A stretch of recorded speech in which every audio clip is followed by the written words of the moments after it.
Okay, everyone, welcome to another edition of the Danny Show. I'm your host, Daniel Cody, and this is where I give commentary and reviews on all things wrestling. And before I get started today, I want to send a couple of special shout outs. First off, to Living My Best Life, thank you for your subscription. Who knew good moral beliefs could get you a subscriber? Thank you so much for your support. I really appreciate that. Also, to Marcos, thank you. And to Wicked X Wonka, thank you so much for the amazing comment you left on my one of the videos I did on Big E and Booker T. Thank you so much for that. That is well appreciated. And KJV mode, it is great to hear from you again also. Thank you guys so much. Today is April the 1st, and you know there's a lot of things that happen. For those of you who have heard the song many years ago from Bone Thugs and Harmony, it's the first of the month, so cash your checks. Also, but it's the 1st of April, and you know what that is. It is the day that we begin to hear the voices. Not the kind that Dakota Kai hears, but the voices of the Viper, Randy Orton. And in honor of Randy Orton, let me show you something just before we get started. Check this out right here. This just so happened, let me just fix this up a little bit so you can see this clearly. This is an old poster that I've had for a while now from a SmackDown magazine presented in late 2005 in Orton's early years of being drafted to SmackDown. Back when Orton was a dress up guy. Now he's just a Viper. A part of RK Bro. But today, as always, as accustomed to this channel, I will be giving my top 10 favorite matches. Part 1, because there's so many. Part 2 comes next year, but this time, let's do part 1 of my top 10 favorite matches from Randy Orton. At number 10, we start off at one of the biggest highlights of Randy Orton's career when he won the World Heavyweight Championship at Summerslam 2004 against the late Chris. Now, some of you have probably seen me call this last year, in the summer of last year, we called SummerSlam 2004 on an On This Day review from the past. It was a great match, lots of technical skills on display. And unfortunately, this match, because of circumstances that came in 2007, this match will never be acknowledged as a match. We will always acknowledge that SummerSlam 2004 was a match where was the time rather where Randy Orton won his first World Heavyweight Championship, breaking Brock Lesnar's record of being the first youngest heavyweight champion. However, the opponent will forever be anonymous due to particular circumstances, which I will not describe. But Chris Benoit and Randy Orton had an amazing match, and Chris Benoit shook Randy Orton's hand. Not only that, but Toronto supported Randy Orton, even though Randy Orton was a heel that night. Moving on to number 9. This is going to say a lot about my barbaric taste because this match at number 9 is Randy Orton versus The Fiend at TLC 2020 and an Inferno match. It First of all, this is where R-Truth comes in and quote says, I don't even know if this is PG. But this match was not PG at all. This match was one of the most R-rated matches in PG history, as far as I'm concerned. We had gasoline going everywhere. We had fire everywhere. And I ain't talking about the biblical fire that Jeremiah was talking about. This was fire. It was lit, literally. However, this was a couple of months before I decided to become a reviewer. This was a great match. I really enjoyed it. It was a match in the Thunderdome between Randy Orton and The Fiend. Randy Orton won that match by completely setting an unconscious Fiend on fire. Completely. And he came back at Fastlane looking like a crispy version of the band Mushroom Head.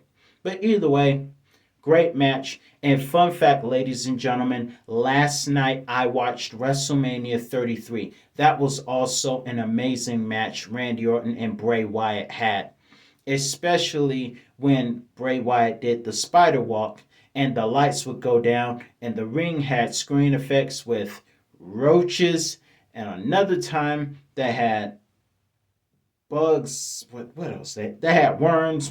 They had worms, roaches, and I don't know what the heck they had one of them times. But each time the referee jumped out the ring like crazy.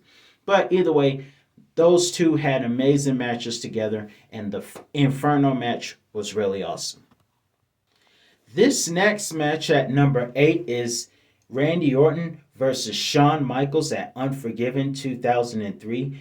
And this was one of the milestones in Randy Orton's career as being known for being the legend killer, because this was a match between him and legendary Shawn Michaels. Randy Orton was coming up in Evolution at the time, early years, and he wanted to solidify himself as the legend defeater, the legend killer.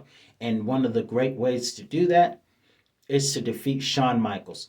Even though he had help from Ric Flair, let's be honest, Shawn Michaels came as one of the early legends to fall to then the young, brash, arrogant, as JR says, Randy Orton. At number 7, we have Randy Orton versus Christian at SummerSlam 2011. Great match, no holds barred match. It was a rematch for what happened at Money in the Bank 2011, where Randy Orton's anger got him disqualified. Because there's one thing you don't do, and you don't spit on the snake, specifically the Viper. You don't spit on Randy Orton. And and of course, he did that and he paid for it. Randy Orton came back at SummerSlam and went ballistic, whacking him with chairs. And there was a particular point in the match where Christian was set to go for a crossbody dive, but it got caught with an RKO on the steel steps. And this whole thing started because the fans, immediately after Christian won at Extreme Rules 2011, the fans picked Randy Orton in the first night after the draft to face Christian. And that's where the whole rivalry started. Randy Orton got the best of that whole rivalry, and he got the best of Christian in the match at SummerSlam 2011. Great no holds barred match. At number 6, we have Randy Orton facing off against Sheamus at Hell in a Cell 2010. Now, when it comes to Hell in a Cell is built for vicious competitors, epic competitors, but it is also mainly built for characters with a very dark side to them. And of course, The Undertaker made Hell in a Cell famous because he's a dark character. Him, Kane, Triple H being very aggressive made the match famous also. But when you have a guy who is evil and hear voices and is somewhat of an anti hero when fans like him, you got to fit him well with Hell in a Cell bars. Either way, great match. Randy Orton was the WWE champion at the time, defending against the Celtic Warrior Sheamus, whom he had defeated along with a few others in a six-pack challenge. Sheamus brought his best, bro kicks and everything. Randy Orton brought his. But ultimately, it was, of course, the RKO that kept the Celtic Warrior down, and Randy Orton retained his WWE Championship and celebrated at the top of the cell for the whole world to see. At number 5, we have a really good one. At number 5, we have Randy Orton against two great athletes, John Cena and Triple H. Now, fun fact, the other night I actually watched this also because I've been watching a couple of things from Orlando, from NXT Orlando, and of course, that featured Bobby Roode and Shinsuke. And then you have the two WrestleManias that took place in Orlando. The one I saw last night, WrestleMania 33 on Peacock, and the one I had to watch on Daily Motion, WrestleMania 24, because it's premium this year for whatever reason. But either way, great match that Randy Orton had defending his championship against Triple H and John Cena, whom he put out of action, by the way. A couple of great highlights took place that night. Randy Orton cross body diving onto John Cena, who was hoisted over Triple H's shoulder, and a double apron DDT to Randy Orton to John Cena and Triple H at the same time.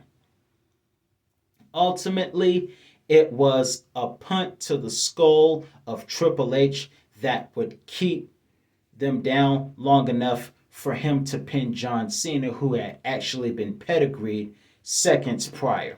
So Randy Orton retained his championship and made the anti-Cena fan in the front row very, very happy.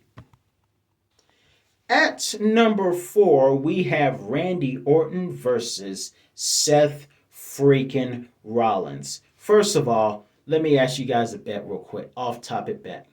Seth, who you think Seth's going to face? Shane or Cody? Who's a better opponent for Seth? Let me know your thoughts in the comment section. But it's going to be one of those two, I'm telling you right now. Cody or Shane, because Shane has been brought back. Why he left, I'll never know. But he's back. So, who's it going to be? Either way, nonetheless, at number 4, like I said, we have Seth Rollins and Randy Orton at WrestleMania 31. Great match. I really enjoyed that match. This match came because Randy Orton was sick of kissing up to the Authority. As Jim Ross said about Stone Cold Steve Austin, I will say about Randy Orton. Snakes don't make corporate pets. And Randy Orton is a viper. And eventually, the viper will turn on you. Just ask Bray Wyatt. But either way, great match between Seth Rollins, not to mention Seth Rollins curve stomped Randy Orton, which robbed us of seeing Randy Orton in his hometown of St. Louis for SummerSlam 2014. But we got Sting.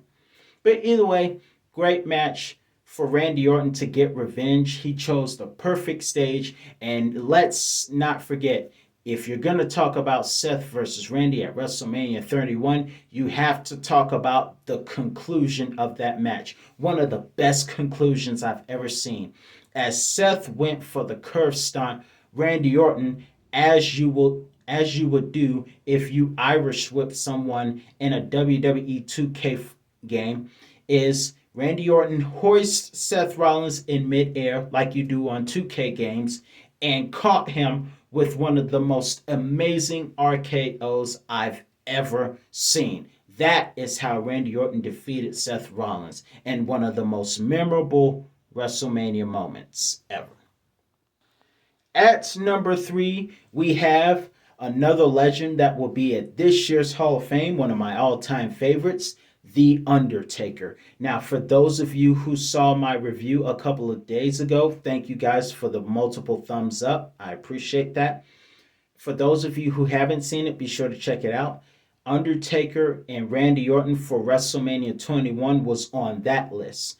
But for Randy Orton's tribute, today we're putting Randy Orton versus Undertaker at SummerSlam 2005 on this list.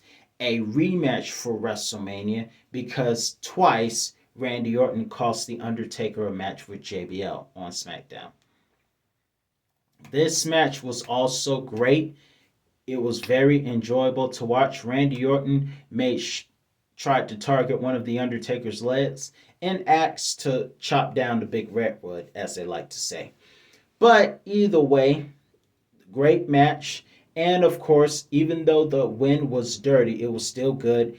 Having help from his father, who was supposed to be an out of control fan that distract The Undertaker so that Randy would go for the RKO. When The Undertaker found out that Randy was behind the whole thing, he was pissed. Randy Orton and The Undertaker had an amazing rivalry in 2005, but this match is one of my favorites as for matches with Randy Orton. Which Randy won? At number two, this was during the era, even with Undertaker, this was during the time of Randy Orton establishing himself as Legend Killer. But before The Undertaker, there was another legend that Randy Orton took down to establish himself a year and a half prior, rather. And this was at Backlash 2004 in an amazing, brutal match with Mick Foley. Cactus Jack. I don't know if he was supposed to be Cactus Jack or just Mick Foley, but whoever he was brought a heck of a match with Randy Orton. Randy Orton endured thumbtacks, being thrown off a stage, being elbowed by Cactus Jacks from a stage, and still remained resilient enough to go for the RKO later and retain at the time what was his Intercontinental Championship. Another rematch from a great tag match that took place at WrestleMania 20. But this was brutal. I kind of like brutal matches, but this was one of them. Randy Orton's pretty face got attacked pretty good too. Let's move on to number one. You can't talk Randy Orton matches without talking about the greatest wrestling match of all time, which took place during the pandemic. Nevertheless, amazing. Thankfully, we had some trainees to be fans so that the match can be somewhat epic. Darn you, COVID, for screwing everything up. But either way, the fans there, the audience there was still fun. But either way, great match between Randy Orton and Edge at number one at the greatest wrestling match of all time at Backlash 2020. Great match. I also called it as a review from the past. This was awesome. Just completely awesome. They used their moves and moves from other great wrestlers. You saw Randy Orton, both of those guys tried to do the Three Amigos from Eddie Guerrero. Randy Orton did Evolution's own Triple H's pedigree. Edge used the Rock's move. They took pages from other legends' playbooks and added pages from their own. But it was a punt to Edge's skull that would win that match. And of course, with it being one of the greatest wrestling matches of all time, not to have a full audience, but it was still great to watch. And that's why this match is number one. So, what is your favorite Randy Orton match? Let me know in the comment section below, because it's like JBL said, if you build a sports entertainment wrestler from the ground up, it will look exactly like Randy Orton. So what do you think? What are the voices telling you? I wore this shirt because, well, it's the closest I could get to any snakes on this shirt. So what the heck? What's your favorite Randy Orton match? Let me know in the comment section below. And be sure to check out my Wrestling Fun Fact Trivia women's version. Check that out. Let me know your answers. And I'll have the answer tomorrow, later on tonight, on Friday Night SmackDown Review. Let me know your thoughts. What's your favorite match? That's all the time I have for you today. And I'll be back with another review. And be sure to watch Randy Orton and Matt Riddle kick butt at WrestleMania, or else suffer the three most deadliest letters in sports entertainment: RKO.